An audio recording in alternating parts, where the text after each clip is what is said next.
ઓમ શ્રી પરમાત્મને નમઃ. શ્રીમદ ભગવદ્ ગીતા અધ્યાય 12. આજે શ્લોક ક્રમાંક 12.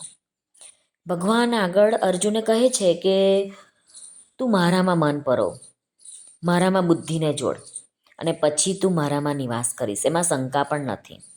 આગળ ભગવાન કહે છે કે જો તું આમ ના કરી શકે તો તું અભ્યાસરૂપ યોગ દ્વારા મને પામવાની ઈચ્છા કર, પ્રેક્ટિસ કર.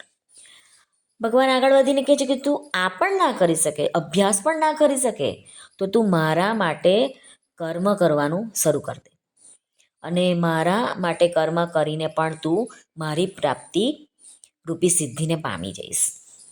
આ પણ ના કરી શકે તો તું મન અને બુદ્ધિ પર વિજય મેળવનારો થા અને પછી તને બધા જ કર્મોના ફળનો ત્યાગ કર. આમ ભગવાને તને આ નથી ગમતું તો તું આ કરી લે, તું આ ના કરી શકે તો આ કરી લે, આ ના કરી શકે તો તું આ કરી લે. એટલે આપણા સંસારીઓમાં એક વાત હોય છે કે જે પહેલાંમાં પહેલી કહેવામાં આવે ને તે શ્રેષ્ઠ હોય છે, જ્યારે જે છેલ્લી કહેવામાં આવે જો તું આ ના કરી શકે તું આ કરજે, આ ના કરી શકે આ કર, તો એ જે લાસ્ટમાં જે કહેવામાં આવે છે તે ઇઝી હોય છે, સરળ હોય છે, અને જે છેલ્લી કહેવામાં આવી છે તે નિમ્ન કક્ષાની હોય છે. પરંતુ ભગવાનની પાસે એમ નથી. આપણા સંસારીઓ કરતાં ભગવાન પાસે વિરુદ્ધ છે. ભગવાને જે કહ્યું છે જે છેલ્લામાં છેલ્લું તે તો શ્રેષ્ઠમાં શ્રેષ્ઠ સાધન છે. તો ભગવાને 4 સાધનો બતાવ્યા છે. તો એક છે સમર્પણ યોગ, બીજું અભ્યાસ યોગ, ભગવદર્થ કર્મ અને કર્મફળનો ત્યાગ. આ 4 સાધનો બતાવ્યા. હવે આગળના શ્લોકોમાં ભગવાને આ 4 સાધનો તો બતાવી દીધા, પરંતુ જે છેલ્લું સાધન બતાવ્યું છે તે શ્રેષ્ઠ કેમ છે એ આ શ્લોકમાં ભગવાન વર્ણન કરે છે. તો ચાલો આપણે આજનો શ્લોક જોઈએ.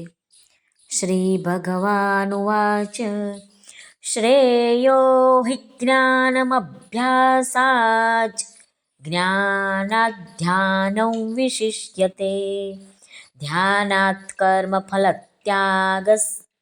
ત્યાગાત શાંતિરનંતરમ.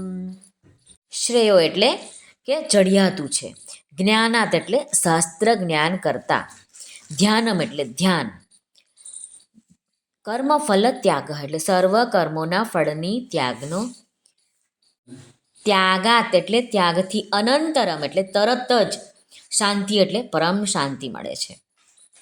ભગવાન અર્જુનને કહે છે કે મર્મને જાણ્યા વિના કરેલા અભ્યાસ કરતાં જ્ઞાન ચડિયાતું છે.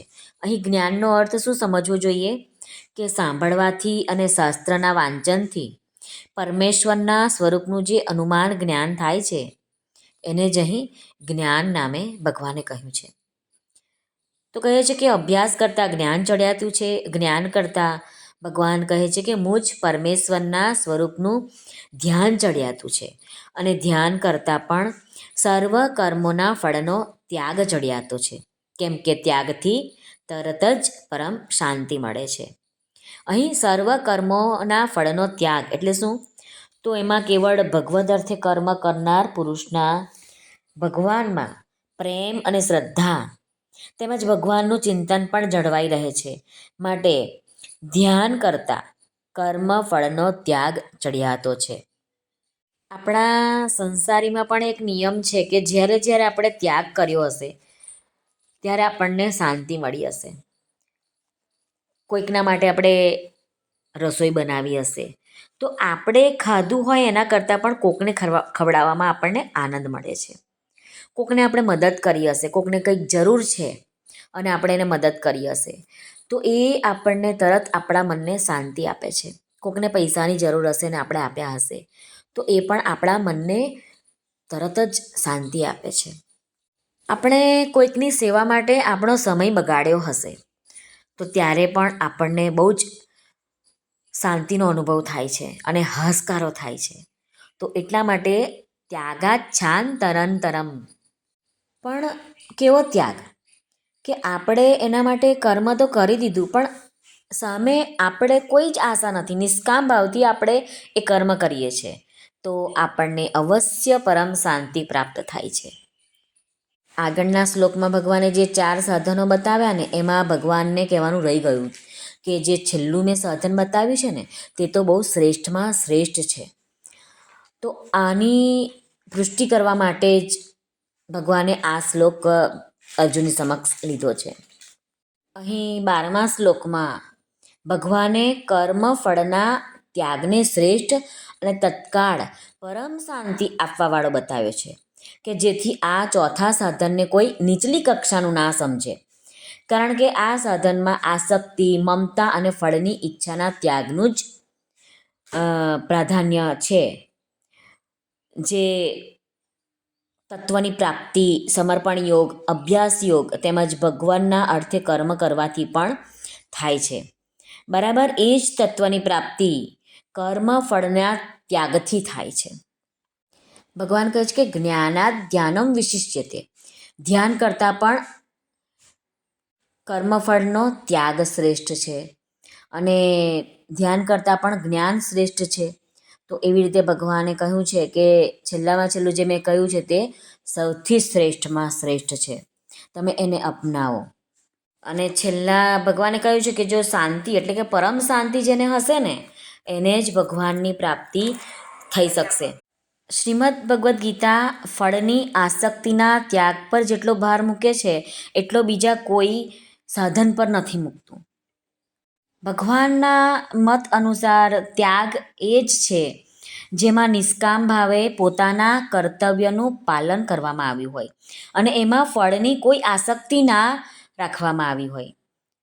આનાથી વિપરીત રામસુખદાસજી મહારાજ કહે છે કે મનુષ્યને અહંભાવ અને રાગ દ્વેષથી જો કોઈ કર્મ કરવામાં આવે તો એ કર્મ બંધનકારક છે. આથી મનુષ્ય સાધકે અહંભાવ અને રાગ દ્વેષ રહિત સમસ્ત પ્રાણીઓના હિત માટે કર્તવ્ય કર્મ રૂપી જે કર્મ કરવામાં આવે છે તે એને માટે બંધનકારક નથી થતું.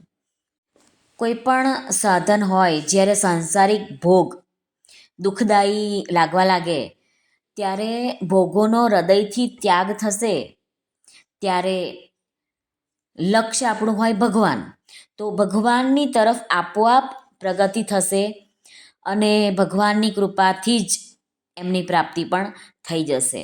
આ રીતે જ્યારે ભગવાન પરમપ્રિય લાગવા માંડશે ત્યારે એમના વિના રહી નહીં શકાય અને એમનો વિયોગ સહન નહીં થઈ શકે આપણાથી, ને ત્યારે જ ભગવાન આપણને જલ્દીમાં જલ્દી પ્રાપ્ત થઈ જશે. શ્રી કૃષ્ણ અર્પણમસ્તુ. સર્વને ભાવથી જય શ્રી કૃષ્ણ. રાધે રાધે. હરિઓમ તત્સત. જય ગુરુદેવ દત્ત. જય સ્વામિનારાયણ. જય માતાજી. નમઃ પાર્વતી પતે. હર હર મહાદેવ. હર સિદ્ધેશ્વર મહાદેવની જય. સર્વનું કલ્યાણ થાઓ, સર્વનું કલ્યાણ થાઓ, સર્વનું કલ્યાણ થાઓ.